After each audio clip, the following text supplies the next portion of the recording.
Many have undertaken to draw up an account of the things that have been fulfilled among us, just as they were handed down to us by those who from the first were eyewitnesses and servants of the word. With this in mind, since I myself have carefully investigated everything from the beginning, I too decided to write an orderly account for you, most excellent Theophilus, so that you may know the certainty of the things you have been taught.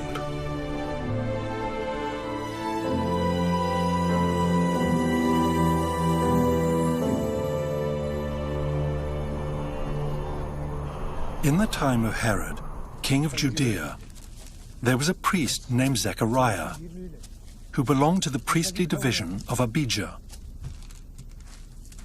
His wife Elizabeth was also a descendant of Aaron. Both of them were righteous in the sight of God, observing all the Lord's commands and decrees blamelessly. But they were childless, because Elizabeth was not able to conceive, and they were both very old. Once, when Zechariah's division was on duty, and he was serving as priest before God, he was chosen by lot, according to the custom of the priesthood, to go into the temple of the Lord and burn incense. And when the time for the burning of incense came, all the assembled worshippers were praying outside.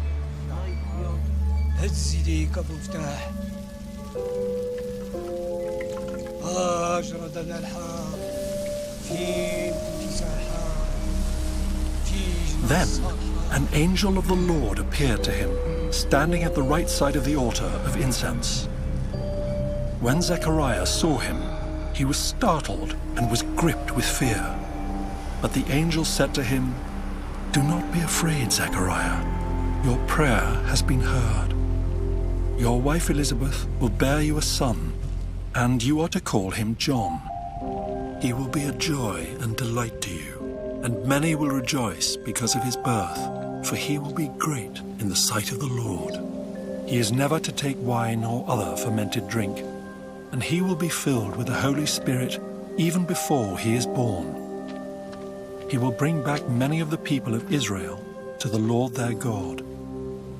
And he will go on before the Lord in the spirit and power of Elijah, to turn the hearts of the parents to their children, and the disobedient to the wisdom of the righteous, to make ready a people prepared for the Lord." Zechariah asked the angel, "How can I be sure of this? I am an old man, and my wife is well along in years." The angel said to him, "I am Gabriel. I stand in the presence of God, and I have been sent to speak to you and to tell you this good news. And now you will be silent and not able to speak until the day this happens, because you did not believe my words, which will come true at their appointed time."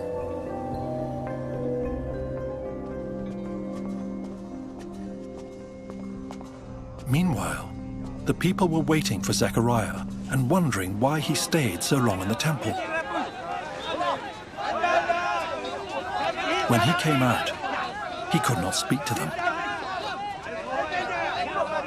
They realized he had seen a vision in the temple, for he kept making signs to them but remained unable to speak.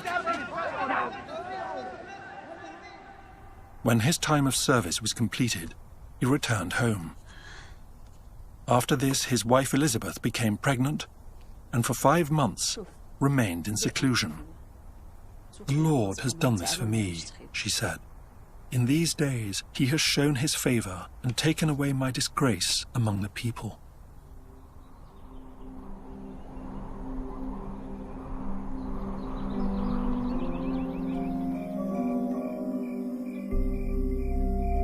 In the 6th month of Elizabeth's pregnancy, God sent the angel Gabriel to Nazareth, a town in Galilee, to a virgin pledged to be married to a man named Joseph, a descendant of David.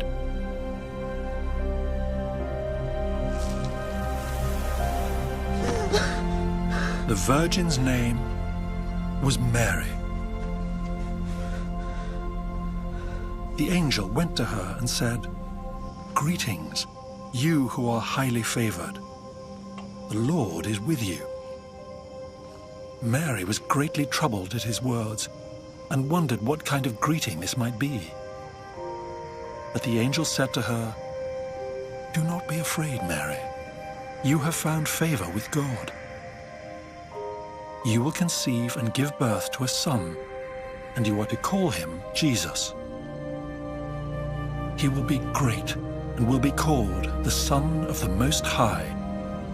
The Lord God will give him the throne of his father David, and he will reign over Jacob's descendants forever.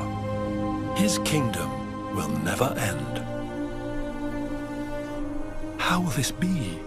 Mary asked the angel, "since I am a virgin?" The angel answered, "The Holy Spirit will come on you, and the power of the Most High will overshadow you. So the Holy One to be born will be called the Son of God. Even Elizabeth, your relative, is going to have a child in her old age. And she who was said to be unable to conceive is in her 6th month. For no word from God will ever fail." "I am the Lord's servant," Mary answered. "May your word to me be fulfilled." Then the angel left her.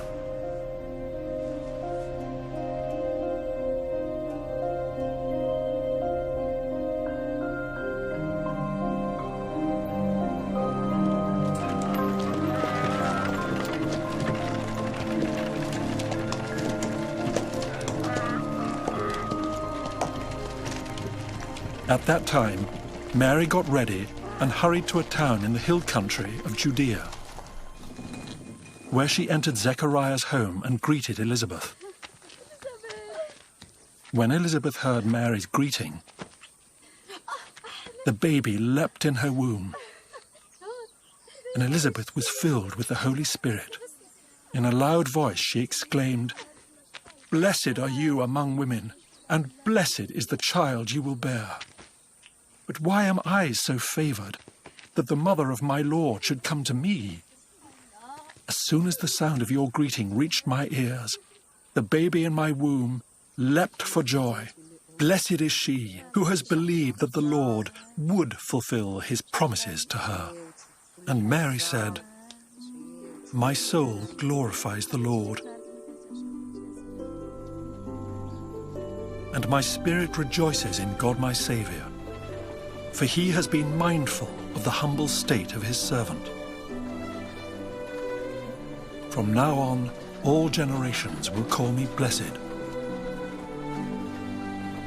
For the Mighty One has done great things for me. Holy is his name. His mercy extends to those who fear him from generation to generation. He has performed mighty deeds with his arm. He has scattered those who are proud in their inmost thoughts. He has brought down rulers from their thrones, but has lifted up the humble. He has filled the hungry with good things, but has sent the rich away empty. He has helped his servant Israel, remembering to be merciful to Abraham and his descendants forever, just as he promised our ancestors."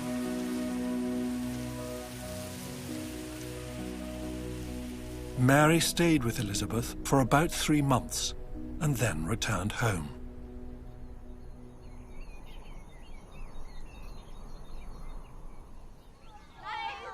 When it was time for Elizabeth to have her baby, she gave birth to a son.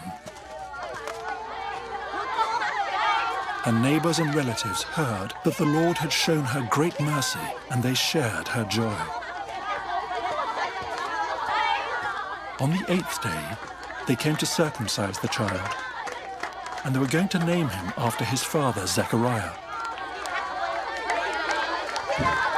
But his mother spoke up and said, "No, He is to be called John.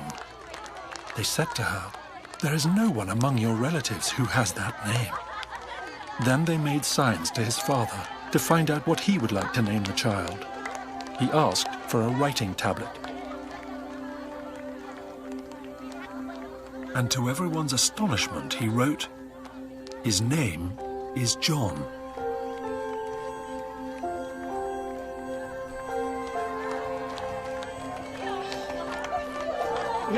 Immediately his mouth was opened and his tongue set free, and he began to speak, praising God. All the neighbors were filled with awe, and throughout the hill country of Judea, people were talking about all these things. Everyone who heard this wondered about it, asking, "What then is this child going to be?" For the Lord's hand was with him. His father Zechariah was filled with the Holy Spirit and prophesied, "Praise be to the Lord, the God of Israel, because he has come to his people and redeemed them. He has raised up a horn of salvation for us in the house of his servant David, as he said through his holy prophets of long ago, salvation from our enemies and from the hand of all who hate us, to show mercy to our ancestors and to remember his holy covenant, the oath he swore to our father Abraham, to rescue us from the hand of our enemies and to enable us to serve him without fear in holiness and righteousness before him all our days. And you, my child, will be called a prophet of the Most High, for you will go on before the Lord to prepare the way for him, to give his people the knowledge of salvation through the forgiveness of their sins, because of the tender mercy of our God, by which the rising sun will come to us from heaven to shine on those living in darkness and in the shadow of death, to guide our feet into the path of peace." And the child grew and became strong in spirit, and he lived in the wilderness until he appeared publicly to Israel.